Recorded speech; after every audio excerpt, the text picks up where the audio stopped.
வாக்குஸ்தானம், தனஸ்தானம்னு சொல்லக்கூடிய இரண்டாவது வீடான ரிஷப ராசியை தான் இப்போ நம்ம பலாபலன்களை நம்ம பார்க்க இருக்கிறோம். புதன் உங்களோட ராசிக்கு வந்து பார்த்தீங்கன்னா 5ஆம் தேதி வரை வந்து 2வது இடத்துலையும் 5ஆம் தேதிக்கு மேல வந்து 3ஆம் இடத்துக்கும் போவாரு.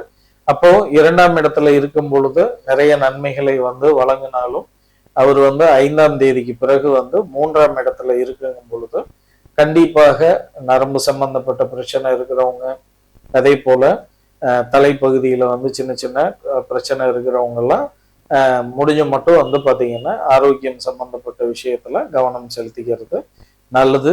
உங்களுடைய ராசிக்கு 3ஆம் இடத்துல குரு பகவான் வந்து உச்சமாய் இருக்கிறாரு.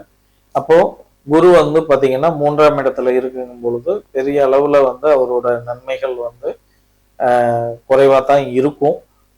அவர் வந்து முடிஞ்ச மட்டும் வந்து 3ஆம் இடம்ன்றது குரு பகவானுக்கு கொஞ்சம் சிரமத்தை உருவாக்கக்கூடிய ஒரு அமைப்புல தான் இருக்கும்.